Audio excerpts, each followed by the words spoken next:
If I asked you if you could retire tomorrow, what would be the answer?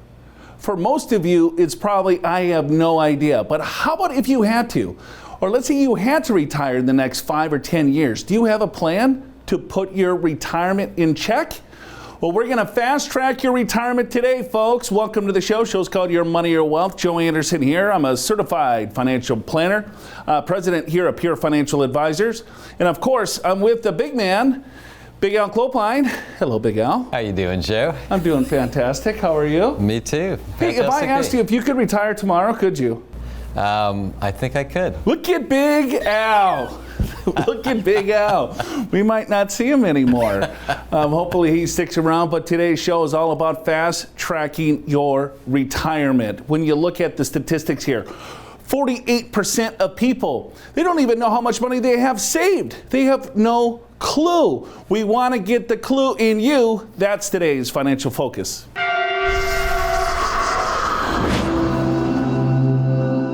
All right, let's fast track this retirement for you. But here's the sad statistics. If I'm looking at people from 40 to 49, right, 41% of you have less than $50,000 saved. From 50 to 59, it's almost 40% of those individuals have less than $50,000 saved. In 60 to 69, 30% of people that were surveyed have less than 50. If I go to the other side of the spectrum, only about 7, 8, and 12% respectively have over $1 million. How much money do you need to retire, right? Is it less than 50? It's probably a little bit more closer to here. Another quick thing, employers, ask their employees, what is on your mind? What is concerning you? Guess what? Most of them says retirement, but it's not adding up. We're not saving money. We're worried about it. We want to fast track. We want to retire tomorrow, but we don't have a plan in place. Let's get one. Let's bring in the big man right now, Big Al Clopine.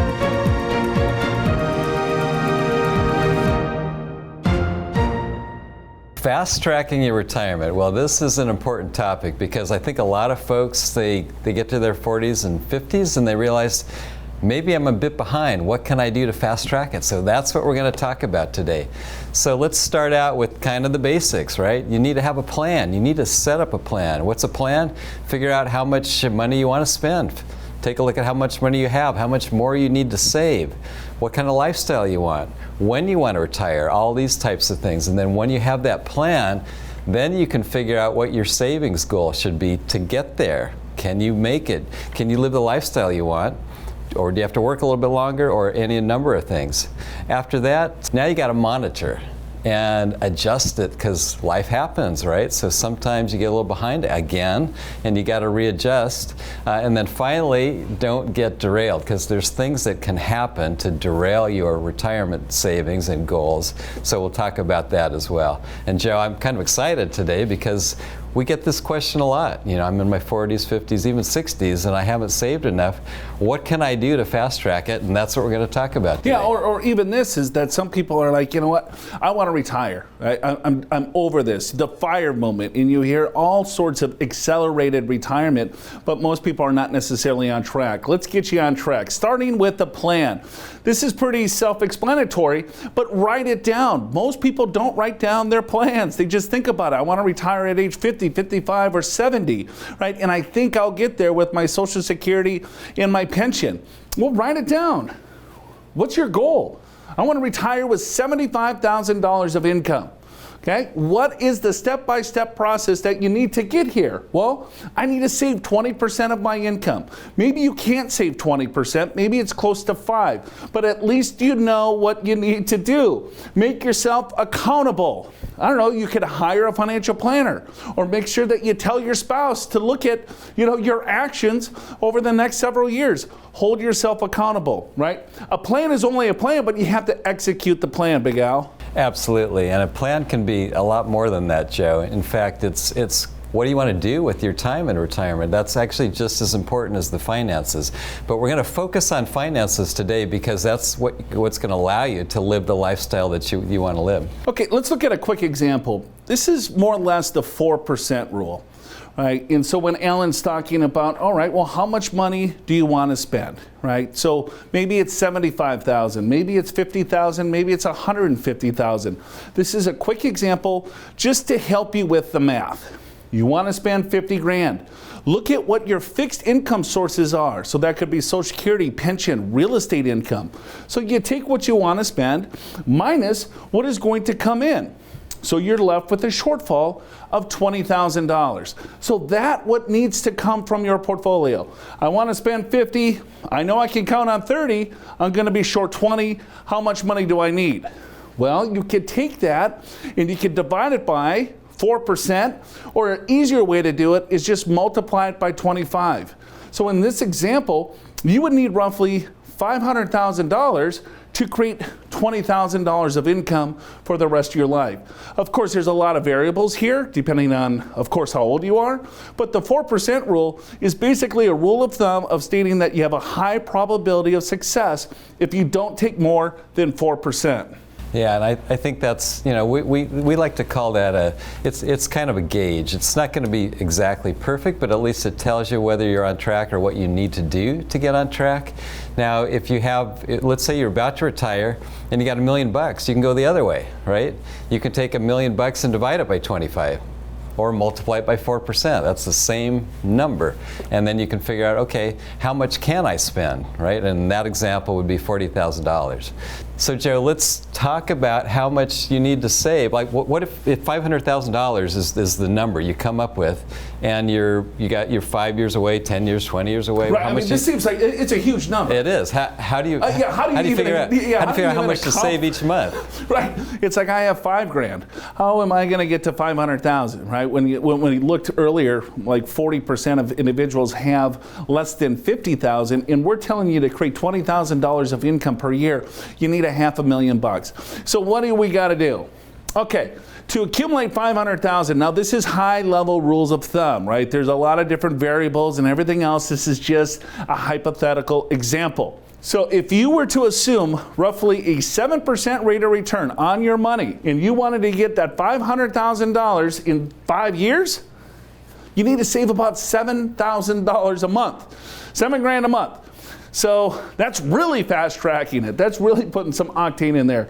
If I got 10 years, let's double that. Okay, now it's around $2,800 a month. Could be a little feasible. Now I have 15 years, $1,600, 20 years, $950. What's the point? Start early, right? Get going on your plan. But if you need to accumulate that and you're dead set on 5 years, it's a pretty big nut. So we've got a graph here that talks about if you start saving at 40 and what's it going to look like at 50, 60, 70. Now this is aggressive. I'll be honest right here. This is about 11.5% rate of return, which is what small value stocks have done over the last several decades. But I take the concept more than the rate of return. Obviously what it shows is that the sooner that you save and the longer you save, the higher amount you're going to end up with. Yeah, I mean, if you say, hey, I'm behind and I want to go 100% stock portfolio and let's see how much money I can have. You know, maybe over a 40-year time period, right, you could accumulate 11 or 12% rate of return, right? We would probably gauge closer to a 6 or 7% rate of return in your overall planning. But if you get really good returns over the next 20, 30 years, compound interest is really what the example here is, that money grows on top of each other very quickly over time. Let's get into the order, Al. What should people do? Yeah, so when you figure out how much you need to save, then where do you want to save it, or where should you save it? And here's what we recommend is start with your 401k or 403b if you have one that has a match. Make sure you're saving up to the match. That's most important because a lot of matches are dollar for dollar or 50 cents on a dollar. So you put in $1, company puts in $1. So you want to start there. You might want to stop at that point and make sure you fully fund a Roth IRA if you're eligible. Okay, then you fund that Roth IRA, go back to your 401k, max that out, and then finally, if you still have extra, then put that in your brokerage account. That's not a bad place to save. And Joe, I think Roth conversions are something everyone should look at. Right, and the reason why we look at this sequence is tax diversification. So if I'm looking at most individuals, they like to save down here in their tax deferred account. So that's your 401k. That's the first step. Save into the 401k to the match, get that free money. But don't continue just to put all of your money in the 401k plan. Once you hit that match, then you might want to stop and say, you know what, I want to go up here in my tax-free account. Let's fill up that Roth IRA of $6,000, $7,000. Oh, guess what? I still want want to save a little bit more money. I'm fast tracking this thing. I got $6,800 a month I want to save. All right, now I'm going back to the 401k. Fill that bad boy up until it's to the max, depending on how old you are. If there's still more money to save, then look over here. What most people do, they only save here and they get this big 401k, which is great, but every dollar that comes out of the 401k is taxed at ordinary income. Every dollar that comes out of the Roth is tax-free. Every dollar that comes out of your brokerage account is taxed at capital gains. You can diversify your taxes a lot better. The earlier you start too, then I can start strategizing from a tax perspective, as well as your savings, as well as your overall retirement. Hey, go to our website, Your Money or Wealth. We got tips for you to fast track your retirement. That's our special offer today. Go to yourmoneyorwealth.com. We'll be back in just a second.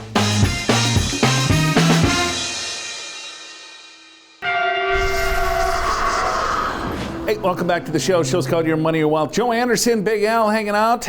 Fast tracking your retirement today, right? If you want to get on the fast lane to retirement, well, you found the right stop. Go to yourmoneyorwealth.com, click on that special offer. It's our tips to a fast track to retirement. Let's see how you did on the true-false question. Social Security spousal benefits are not impacted by the age you receive them. Joe, what do you think? True or false? They are definitely affected by your age. Yep. Yeah, you can collect as early as 62. You can push it out until age 70. Actually, you can collect at age 60 on a survivor benefit. You can actually collect earlier than that if it's a disability. True, yeah. So we can spend a whole show on that. Yeah, I know. But yes, they're definitely affected, and we'll definitely dive into that because a lot of you might want to delay your retirement. We're talking about fast tracking this thing, right? But sometimes being patient might pay off. Yeah, and what's interesting, Joe, is sometimes just working another 1 or 2 or 3 more years than what you thought makes a really big difference in what your retirement looks like. Yeah, it could double your income almost, or at least increase it by 20, 30, 50%. Yeah, basically by delaying your retirement, it would provide you additional chance for lifetime savings. If you're working longer, you can save more, and when you're saving more, you're actually spending less because you're saving, you're not depleting your portfolio. This is a really good illustration, right? It's, if I just work 1 or 2 more years, right, it's going to give me a little bit more runway, right? I know we're fast tracking this, but if I could just get off maybe 1 more stop, right, instead of this one, it could provide a lot more income to you. Al, let's go through that illustration. So here's a couple, 60-year-old couple, $200,000 of combined income, $1 million of retirement savings. They want to withdraw maybe 3 or 4%, and they're contributing 15% annually to their savings. So like they're 62. What if I retire right now? So given this scenario, they'd have about $70,000 of fixed income. Great. But if they work part-time from 62 to 65, they've had closer to 83,000, 84. If they work full-time to 65, now they're close to 88,000. Now what about if they work part-time to age 70? That's the last stage, the high stage of Social Security. Then they'll get about 119,000. And then what if they work full-time to 70? 128,000. So now this is what you're talking about. Almost double just by working a few more years. Right. It's like, okay, well here I'm done. I'm going to retire at age 62. Right. That's your paycheck, $70,000. Or maybe one spouse wants to work part-time, the other one fully retires. Maybe both of you work part-time, and then you just delay retirement benefits a little bit from your Social Security, or you delay it all the way to age 70. I mean, 70,000 to 130,000. I mean, that's a huge difference, right? So it's just pushing these levers a little bit when you get close to your retirement date. Looking at Social Security, right? Because this is a big component of a lot of fixed income. So you want to be really careful on how people collect this. Well, you do. And so just a few basics there. So what the Social Security Administration does is they look at your highest 35 years of income. So some of you, maybe you weren't making a lot in your 20s, and if you retire relatively young, you don't have a lot of years of higher income. So that, Joe, just waiting a little bit and working a little bit longer to have more higher income years can make a big difference. Right. Question is, I'm retiring at 55. right? And I get my Social Security statement, and it says I'm going to receive $2,800 a month at my full retirement age. Yeah. So I'm feeling pretty good. I'm going to retire at 55, and then once I hit full retirement age, I'm going to get that $2,800. Yeah, and it turns out you don't. And the reason for that is because when you get your Social Security statement at 55, it's assuming you're going to have basically the same salary adjusted for inflation all the way to full retirement age. Right, so you got to be aware of that. Yeah, so if you are fast tracking this and you are retiring earlier, you can't necessarily take a look at that Social Security statement and think that that's going to be your overall benefit. They are looking at 35 total years. If you do not have 35 total years, they're going to plug in zeros and then take an average that's of course adjusted with inflation for that. In this example, patient could pay off, right? It pays back.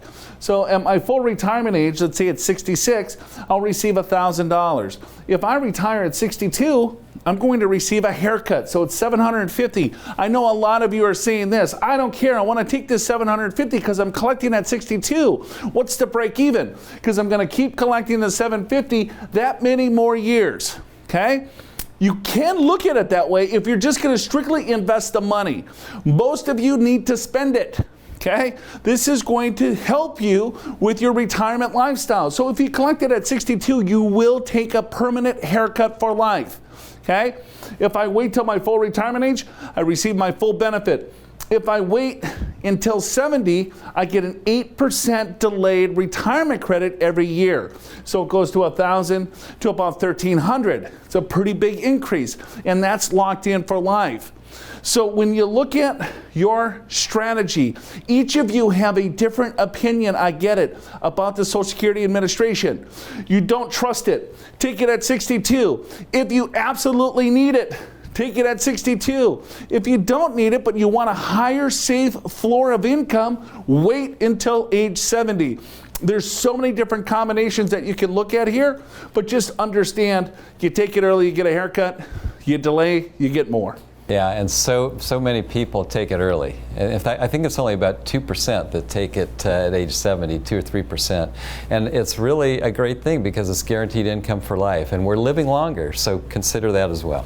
All right, go to yourmoneyyourwealth.com, click on the tips for a fast track retirement or fast track tips to a fast track of retirement. Go to yourmoneyyourwealth.com, click on that special offer this week. It's our gift to you, absolutely free.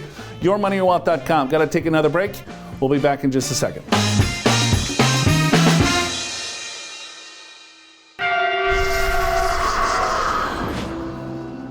Hey, welcome back to the show. The show's called Your Money, Your Wealth. Joey Anderson here. I'm a certified financial planner. Of course, with Big Al Clopine, he's a CPA. We're fast tracking your retirement after 40, because you got to be 40 to get on this train, folks. Go to our website, yourmoneyyourwealth.com. Click on that special offer. It's tips to fast track your retirement. Before we wrap up the show, let's see how you did on the true-false question.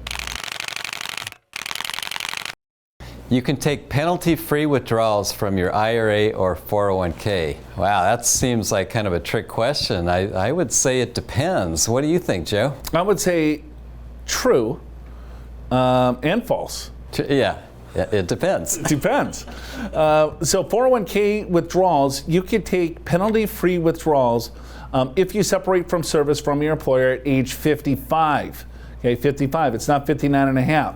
In IRA, it is until age 59 and a half to take penalty-free withdrawals. However, you can always do what is called a 72T tax election, and you could get money out of your retirement accounts at any age without any penalties, but you're pretty restricted with that tax election. Yeah, and typically for many accounts like your IRAs, you got to be 59 and a half, but there's exceptions, medical, college, so housing, so anyway, so yeah, that one depends. It depends. We're talking about fast tracking your retirement, and some things happen in life where all of a sudden the train derails. And some things are out of your control, but some things absolutely can be in your control. This is interesting how parents are taking some money. They're kind of distributing it somewhere else. Yeah, they're using their money for other things besides retirement. Here's a graph of what they're using it for. They're actually taking money out of their retirement accounts to Pay off debt. That's the biggest one, although vacation is right there. It's almost identical. Don't do that. Should I pay off debt or should I go to Hawaii? That's or should I retire? I guess I'm going to Hawaii because I'm never going to retire. I know they want to go to Hawaii. I want to go to Hawaii, but don't out of your retirement. Kids' education, day-to-day expenses, down payment, childcare. You know what? If you take childcare and kids' education, that's the biggest one, right? And that's not surprising because a lot of parents use their retirement funds for their kids. Yeah, and if you look at the amount of money too that a lot of you are spending, for your adult children, sometimes you gotta just kick them out of the house, Big Al. Yeah, what's the average? $4,000 was paid to the adult children over COVID. That's a lot of money that could be used for retirement. But there's your kids, Al. I mean, that's what you spend a month on your kids. Well, you're supposed to keep that quiet. Anyway, so let's take a look at what the parents would have done with this money had they not given it away to their kids, right? So they could have paid off debt. So this is 33% of those that give money to their kids, their adult children, what they would have done with that money. They would have used it for day-to-day expenses, had bigger emergency funds, retirement savings, and so on. Retirement savings is kind of what we're focusing on today, and this is really, really common, is people want to give money to their kids, and I get it. I got 2 boys, love them, you got kids, same. But you got to make sure you're okay first. Kids can borrow for college education, but you can't borrow for your own retirement. I think people forget that, Joe. Yeah, I mean, this is just another example of that. We have to pay ourselves first, right? It's like always number one, I got to pay off debt or, living expenses. I get that, but pay yourself first. Start right now. Get in the habit of paying yourself first, and then everything else can come second. Well, let's switch gears. Let's go to Ask the Experts. This is from Gwen in San Marcos. I'm in my 60s, but I don't have enough money in my retirement accounts to retire. I do have more than $500,000 worth of equity in my home. Would a reverse mortgage or an equity loan be a better option for me if I want to retire now? Gwen, that's a great question because a lot of folks in Southern California or even across the country have a lot of home equity, and then how do you access it, or should you access it in retirement? And of course, you can always sell your home, downsize, buy a cheaper home, but that may not be what you want to do. Maybe you want to live in your home. So then you think about, well, how can I monetize that? And one way is to borrow on it. We kind of like reverse mortgages if you're over 62 and you want to stay in your home and you need those funds, Joe, because then it's a way to access the funds, not have a mortgage payment. But you do have to be a little careful here because the highest reverse mortgage you can probably get is $300,000, maybe close to $400,000. Here's the answer, Gwen. No, you can't retire. You just said it. I don't have enough money to retire. Don't retire. Keep working. Keep saving. Next question. I don't quite agree with that, but that's cool. Number 2. This is Connor in Coronado. How do I account for inflation when figuring out how much money I will need in retirement? What do you think, Joe? How do we think about inflation? I don't know. Is he asking how to calculate inflation or what he should be thinking about in regards to an average inflation rate? I would use a pretty high conservative rate. I would use like 3.5%, 4%. So increase your overall living expenses by that much. Your day-to-day living expenses, not your mortgage, of course, because that's a fixed amount. But I would use 3.5%, 4%. Yeah, I think that's a good idea. And then maybe Social Security, use maybe 2%. Maybe for your savings and investing, maybe 6%. Stay on the conservative side and see if it works out. If it does, great. If not, then maybe you got to go back to your plan and maybe you retire a year later, or you spend a little bit less, or whatever, or work part-time, whatever's going to work for you. What did we learn today? Put a plan in place. Once you get the plan in place, set that savings goal. Pay yourself first. Some of you are going to have to work longer. Gwen, I'm talking to you, right? And then you could delay your claiming benefits for your Social Security. Just tweaking the numbers just a little bit is going to help you significantly. Stay on track and don't get derailed. That's it for us. Go to yourmoneyyourwealth.com. Click on that special offer. It's tips to a fast-track retirement after 40. So yourmoneyyourwealth.com. For Big Al Clopine, I'm Joe Anderson. We'll see you again next week, folks. Have a wonderful day.